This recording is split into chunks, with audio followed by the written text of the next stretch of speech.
12 జ్యోతిర్లింగాల సిరీస్లో ఎపిసోడ్ 1 సోమనాథ్ ఆలయం. ఇక్కడ శివలింగం ఎలాంటి ఆధారం లేకుండా గాలిలో నిలబడుతూ ఉండేది. 17 సార్లు దాడులకు గురైనా కూడా మళ్ళీ నిలబడి పూజలు అందుకుంటున్న ఆ సోమనాథేశ్వరుడు. 150 అడుగుల అద్భుతమైన గోపురం. ఇక్కడ ఉన్న బాణాస్తంభం నుంచి అంటార్కటికా వరకు ఎలాంటి భూమి లేదనేసి 6వ శతాబ్దంలోనే కనుక్కున్నారు. సత్యయుగంలో చంద్రుడు ఈ ఆలయాన్ని బంగారంతో నిర్మించాడు. త్రేతాయుగంలో రావణాసురుడు వెండితో దీన్ని నిర్మించాడు. ద్వాపర యుగంలో ఆ శ్రీకృష్ణుడు గంధపు చెక్కతో ఈ ఆలయాన్ని నిర్మించాడు.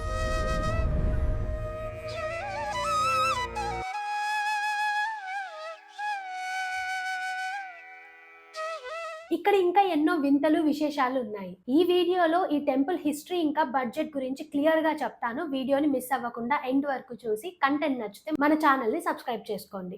ఇలాంటి వీడియోస్ మిస్ అవ్వకుండా ఉంటారు. 1025లో ఒక రోజు రాత్రి వీరావల్ దగ్గర సముద్ర తీరంలో ఉన్న సోమనాథ్ దేవాలయంపై మహమ్మద్ గజ్ని దాడి చేసి ఖజానాని దోచుకున్నాడు. శివలింగాన్ని కూడా ధ్వంసం చేయడానికి పాల్పడ్డాడు. ఎన్నిసార్లు ధ్వంసమైనా ప్రతిసారి సోమనాథ మందిరాన్ని ఏదో ఒక దివ్య శక్తి కాపాడుకుంటూ వస్తుంది. మళ్ళీ ఈ ఆలయం లేచి నిలబడడానికి సహకరిస్తుంది.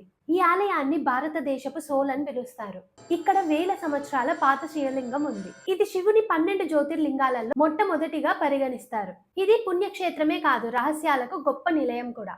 ఇక్కడ ఉన్న శివలింగం ఎప్పుడూ గాలిలో తేలుతూ ఉండేదనేసి చెప్తారు. మహాభారతంలో శ్రీకృష్ణుడికి సంబంధించిన శమంతకమణి కూడా ఇక్కడ ఉన్నట్టు ఆధారాలున్నాయి. 2020లో ఐఐటి గాంధీనగర్లోని ఆర్కియాలజీ డిపార్ట్మెంట్ వాళ్ళు ఆలయం కింద తవ్వకాలు చేపట్టారు. అందులో 3 అంతస్తుల భవనం కనిపించింది. అది వేల సంవత్సరాలకు పాతది అన్నది అంచనా. ఇది రావణుడి కాలం నుంచే ఉందా లేక ఇంకా పాతదా అనేది ఇంకా ఎవరికి తెలియదు.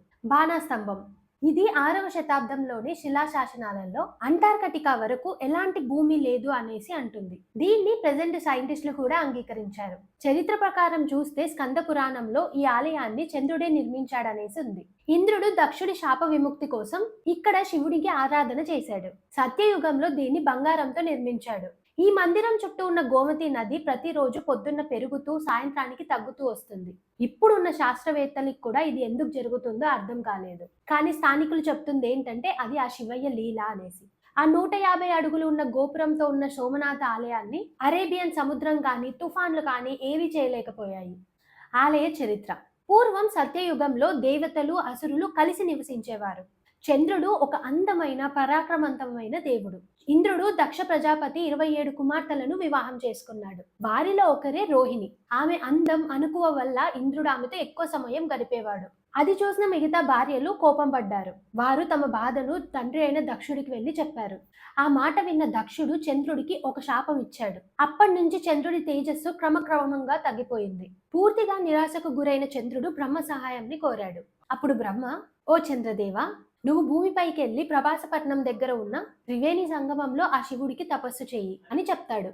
చంద్రుడు భూమిపైకి వెళ్లి శివుడి విగ్రహాన్ని తయారు చేసి రోజు అక్కడ తపస్సు చేసేవాడు. ఆయన తపస్సుకు మెచ్చిన శివుడు ప్రత్యక్షమయ్యాడు. నీకు దక్షుడి శాపం నుంచి విముక్తిస్తాను, కానీ పూర్తిగా తొలగించలేను, ఎందుకంటే దక్షుడి శాపం చాలా బలమైనదని చెప్తాడు. అప్పుడు శివుడు చంద్రుడితో, నీ వెలుగు ప్రతి నెల 15 రోజులు తగ్గుతుంది, తర్వాత 15 రోజులు పెరుగుతుంది అని అంటాడు. ఆ చంద్రుడు శివుణ్ణి మరో వరం కోరుతాడు. ప్రభు, మీరిక్కడ శివలింగంలో ఎప్పుడూ నివసించాలని కోరుతాడు. శివుడు దానికి అంగీకరించాడు. అప్పటి నుంచి ఈ శివలింగాన్ని సోమనాథేశ్వర లింగంగా పూజిస్తున్నాం. ఇదే కాదు, ఈ సోమనాథుడి కథ ఇంకా లోతైనది. సత్యయుగంలో చంద్రుడి ఆలయాన్ని బంగారంతో నిర్మించాడు. ఆ ఆలయం అంతా మెరిసిపోయి దాని కాంతి స్వర్గలోకం వరకు వ్యాపించింది. త్రేతాయుగంలో రావణుడు దీన్ని వెండితో నిర్మించాడు.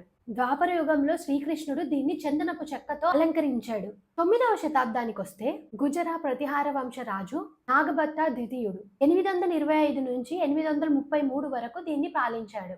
అతను సోమనాథ్కు వచ్చి భక్తులతో శిలాశాసనం ప్రకారం సోమనాథ శివలింగాన్ని దర్శించుకొని దాని మహిమను అందరికీ చాటి చెప్పాడు.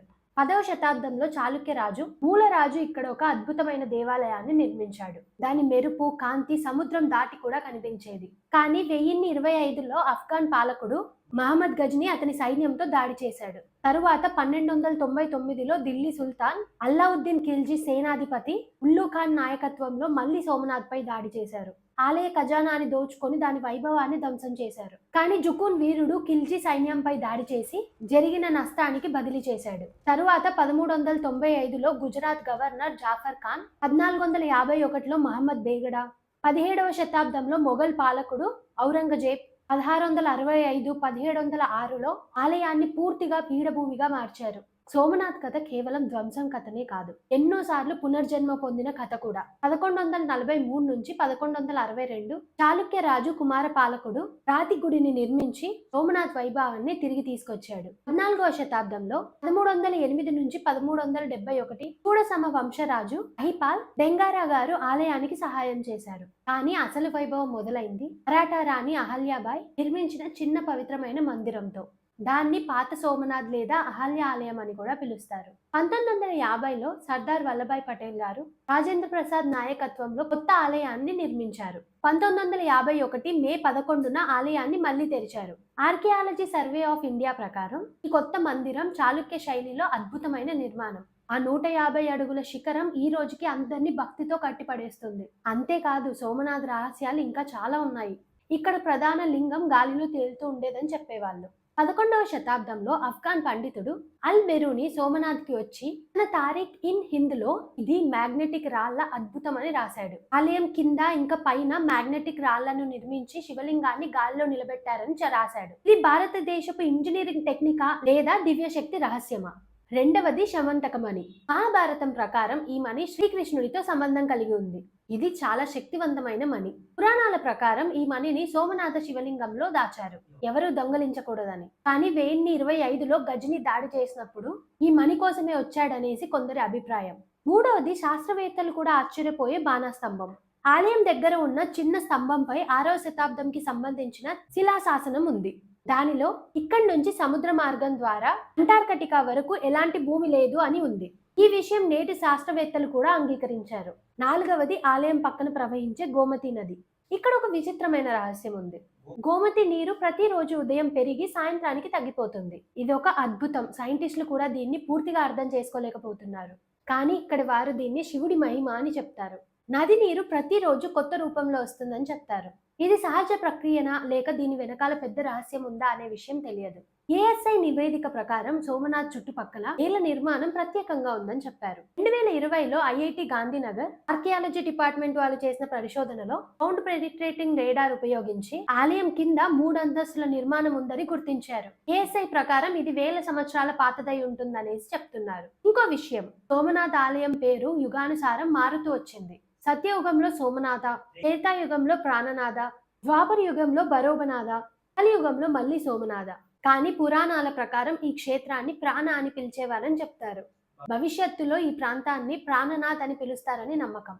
ఈ ఆలయానికి రావాలంటే ట్రైన్ లేకపోతే ఫ్లైట్ లో రావచ్చు. సోమనాథ్ ఆలయం దగ్గరికి డైరెక్ట్ గా ట్రైన్ కనెక్టివిటీ లేదు. Nearest railway station Veraval. ఇక్కడ నుంచి టెంపుల్ జస్ట్ 7 కిలోమీటర్స్ ఉంటుంది. షేర్ ఆటోస్ లేకపోతే బస్ యూజ్ చేసుకోవచ్చు. తెలుగు స్టేట్స్ లో ఎక్కడున్నా ఫస్ట్ రాజ్కోట్ స్టేషన్ కి రీచ్ అవ్వండి, లేదంటే అహ్మదాబాద్ స్టేషన్ కి రీచ్ అవ్వండి. స్లీపర్ క్లాస్ టికెట్ అరౌండ్ 700 ఉంటుంది. అక్కడ నుంచి వేరే వాళ్ళకి ట్రైన్స్ ఫ్రీక్వెంట్ గా ఉంటాయి. రాజ్కోట్ నుంచి అయితే టికెట్ 150 రూపీస్ ఉంటుంది. అహ్మదాబాద్ నుంచి అయితే అరౌండ్ 300 రూపీస్ ఉంటుంది. స్టేకి టెంపుల్ ఆపోజిట్ లో సోమనాథ్ ట్రస్ట్ లో రూమ్ లేకపోతే డార్మెటరీ బెడ్ తీసుకోండి. రూమ్ కాస్ట్ 700 నుంచి స్టార్ట్ అవుతుంది. డార్మెటరీ బెడ్ అయితే non AC 90 rupees, AC bed అయితే 200 రూపీస్ ఉంటుంది. టెంపుల్ లోకి ఫోన్స్ ఇంకా బ్యాగ్స్ అలో లేదు. టెంపుల్ దగ్గరలో మీకు ఫ్రీ లాకర్స్ ఉంటాయి. ఈ ఆలయం చుట్టుపక్కల ఏవే ప్లేసెస్ చూడాలో ఈ స్క్రీన్ పైన డిస్ప్లే అవుతుంది. ఆ ప్లేసెస్ ని ఖచ్చితంగా చూసిరండి. టెంపుల్ టైమింగ్స్ మార్నింగ్ 6 నుంచి నైట్ 9 వరకు ఉంటుంది. రిటర్న్ వేరేవల్కి వస్తే అక్కడ నుంచి రాజ్కోట్ లేకపోతే అహ్మదాబాద్ వెళ్ళి మీ ప్లేస్ కి తిరిగి వెళ్ళొచ్చు. ట్రైన్ డీటెయిల్స్ అన్ని క్లియర్ గా డిస్క్రిప్షన్ లో ఇస్తాను, చెక్ చేయండి. అలానే మీకు ఇంకేమైనా డౌట్స్ ఉంటే కమెంట్ చేయండి. మీలో ఎంతమంది సోమనాథ్ ఆలయాన్ని దర్శించుకున్నారో కమెంట్ చేయండి. Thank you all.